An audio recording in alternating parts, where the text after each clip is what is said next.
I started the top dovetail by making a clean-up cut on the top surface with a shell mill, and this is the final pass. Once I've been along this bottom end and readjusted or slid the workpiece down the table so I could get to the other end. As I said before, I'm working beyond the total travel limit of my table, so I'm having to do it in 2 chunks. And once I get to the end of this bit, I'm going to step over and clean up that top corner. As you can see, it's not been done yet. Then I had to blue it up, mark it out for the dimensions of the dovetail, taken from the original column. And then it was just a case of hogging out the majority of the material with the end mill. And it was about here that I realised that something was wrong. And I think either my quill crept down slightly, or the end mill crept out of the collet holder. But I ended up taking a deeper cut than I needed to for the dimensions of the dovetail.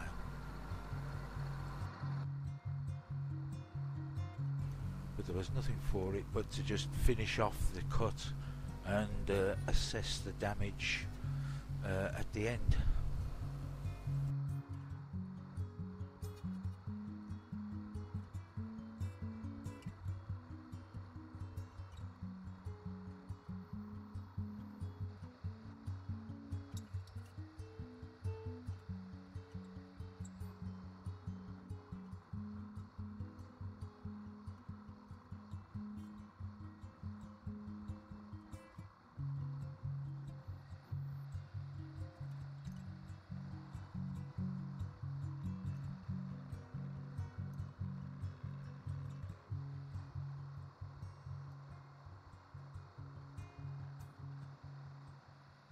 You'll probably notice a couple of little dimples there where I was climb milling the back edge, and the cutter dug in somewhat. This is me doing the recovery with the dovetail cutter, taking just a little skim off just to make sure that that bottom surface, the bottom of the dovetail, is all one level. You can't really see it, but there are some scribe lines running up that end face that are the dimensions of the bottom of the dovetail, and the scribe lines along across the top are the dimensions of the top of the dovetail as taken from the original ones on the column. And I'm just about here reaching the end of doing the back edge dovetail. I managed to get rid of those dimples because I was well inside the scribe line until this final cut.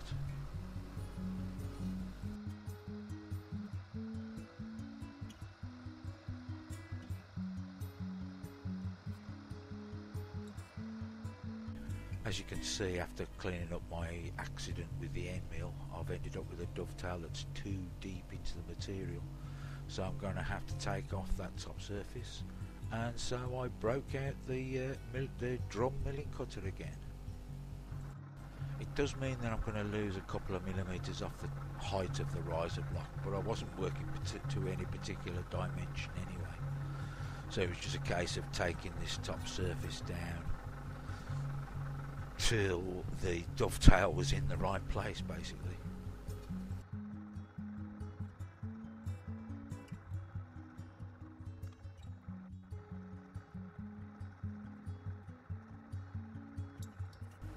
The cutter did stall a couple of times here, and that's because I hadn't got the belt tension as tight as it should have. Now I've got the top surface down to where the dovetail's in the right place. I'm just checking that it's still square. Now I've got to try and replicate the pockets for these two clamping lugs on the riser block. and they are set in at the same angle as the dovetail. I chose an arbitrary measurement from either end of the block and started marking out what I needed to cut away, and again the size of them doesn't really matter. Here's where having a tilting vertical head comes in handy. I could just set the head to 30 degrees, which will give me a 60-degree cut on whatever I'm cutting.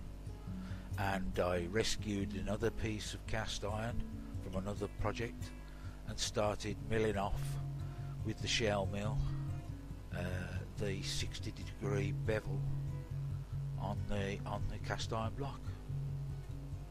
And I wanted to go down to the very bottom lip if I could, so that I would end up like this with the wedge underneath the workpiece. Then I used the bandsaw to cut the block in half, so I could have two wedges, one at either end of the workpiece. This is me transfer punching the holes for the hold downs, and now I'm just drilling, centre drilling, while I've got the head still set at 30 degrees. This will make sure that my hole is perpendicular to the angle of the block.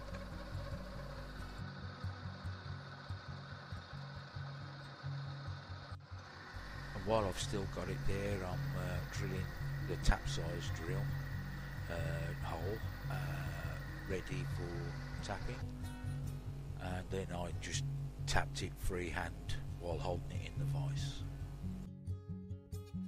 As the hold downs were quite close to the beveled angle, I had to counterbore the heads in so that they wouldn't clash with the workpiece when it was clamped into place, like this.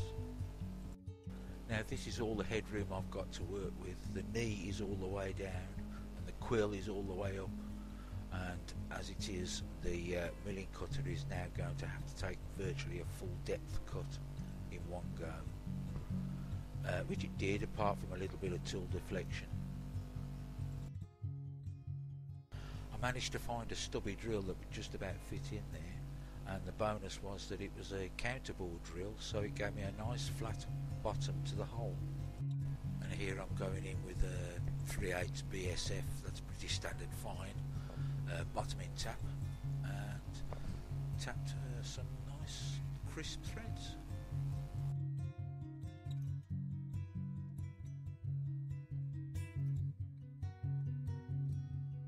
Well, that's the top dovetail finished, and now I've just got to make the clamping lugs and the studs to hold them down with, and a bit of prettification.